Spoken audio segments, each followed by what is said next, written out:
So can I just start off with a quick question? With all of this technology, with the digital skills, with all of the stuff that's happening offshore, and the kind of future, how we're going to be working in the future, how do we kind of keep ahead of the curve in terms of the skills perspective? As tech moves forward so fast, you're developing tech, as something else is coming behind it. How do we keep ahead of that curve? I'll throw that open to anybody. It's a long way for that, Mike.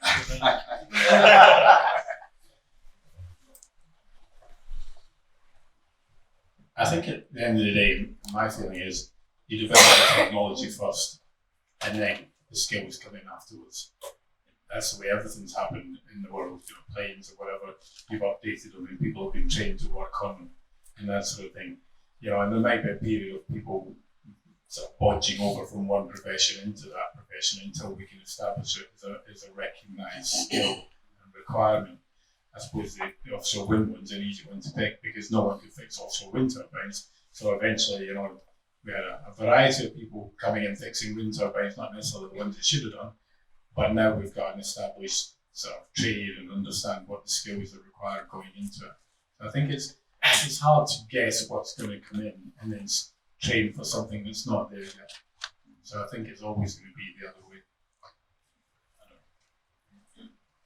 I think the other side of that is it's a little bit kind of how technology moves into being a service as well. So if you look at kind of the people who were talking on the train, the guy who was 19 didn't care how the technology worked. He just cared about what it was doing for him.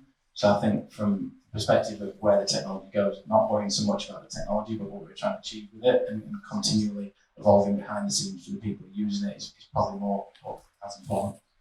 So that kind of leads on to another thought, I suppose, in terms of the skill set of the technician. Will that technician need to have such a great level of skill set if they're being told everything that's happening? Do they need to understand the systems they're fixing? I'd say yes. I think for a period of time, certainly yes. Their ability to work safely is the most important thing, but you'll always need skilled people. So I think maybe knowing less at the lower end and having more heightened skills across the board is the way forward. I just think maybe slightly differently to the example of the smart grid engineer. The smart grid technician will be a technician who's already a technician, if you like, and will learn the bolt-ons required to fix or do whatever it needs on the smart grid. The core skills for the technician will probably stay the same, in the foreseeable, or in the short term, sorry. And then he learns, the new giggling pin or laughing joint fixing thing, and then moves on. Until we become completely digitized and datized, then we'll still need mechs, CNI, and God forbid, electricians.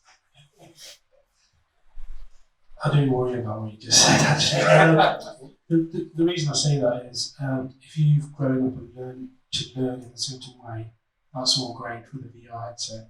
But there's an entire generation, the bulk of the workforce, who will still like to go to a classroom with somebody at the front telling them this is how something works.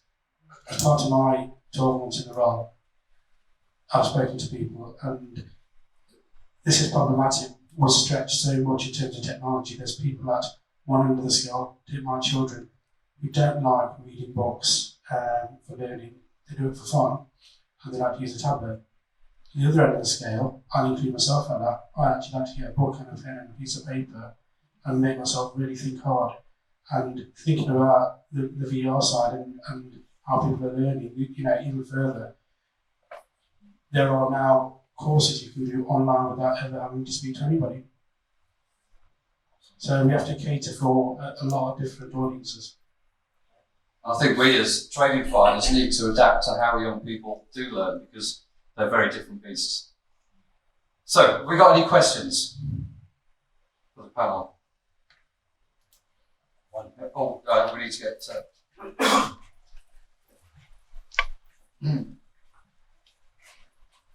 Anyone. Elvis from Oil Service Management. I have a generic question. Nowadays, we are requiring a lot of skills from the IT sector that need to be implemented in the energy industry for decarbonization and so forth. Of course, digital skills are so required. Digital skills in general.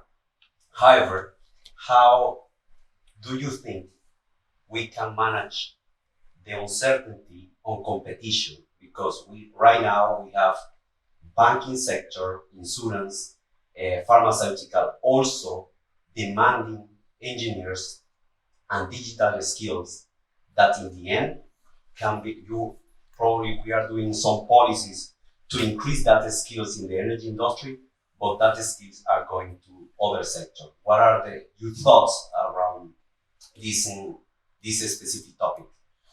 I'll start and I'll pass it on. So I started, and I mentioned in my presentation, my wife, she's a data analyst. She's had 2 jobs. She's worked in the drinks industry, and she's now working in the aerospace industry, and she knows nothing about the core of those 2 industries. She doesn't drink, she doesn't know anything about aerospace. Her skills are transferable, she doesn't need to know. From a skills point of view, those shortages that we face are going to continue and grow because the other industries, frankly, are paying more. I agree. And it really is quite blunt, you know. Well, certainly in the offshore wind sector, you know, it was an industry built of kind of make do, and a lot of it, and it's not established itself as a recognised sector. So I worked in Centrica. We had an oil and gas business, we had a power generation business, and we had the offshore wind business. Nobody wanted to go from oil and gas onto a wind turbine because they couldn't take the pay drop, you know, and that was quite, you know, significant. And money is a big thing, certainly in the offshore wind sector, to get people into these other sectors that are willing to pay a bit more. And also, it's a bit more comfortable maybe where they are in Manchester or Leeds or London or that sort of idea. So I think I mentioned in my presentation, it's going to be quite difficult to get people to come to our sector. One thing we could do, and Louise would shout at me and probably Ben, is attract them to the fact that we're on a crusade here to save the world. You know, we're in a righteous industry. You know what I mean? You know, that's decarbonising the world is a good thing. So we've got to use that to our advantage. Yeah, I mean, that's why we work in oil and gas. They've got plenty of money, so you don't need to pay for experiments. I think the honest answer is that those people that are paying the most for the best data scientists and the people in the world will get them first. But it doesn't mean there's a shortage behind them, and there certainly isn't a willingness to learn.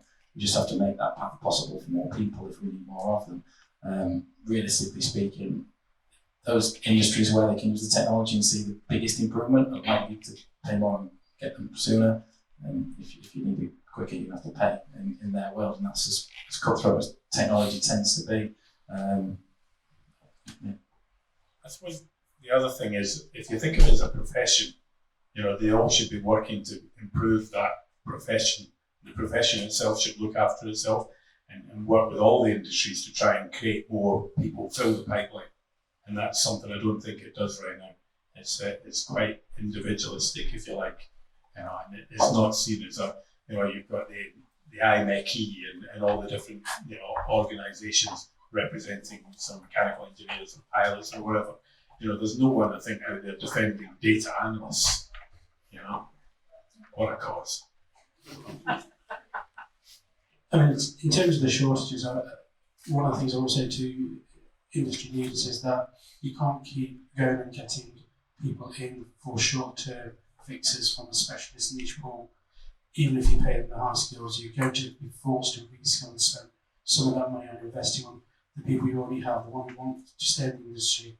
And they already know the industry, so you just provisioning a little bit of a resource to bring them up to speed on a different skill set. It's a much better way of doing it. Any more questions? Yep, the back.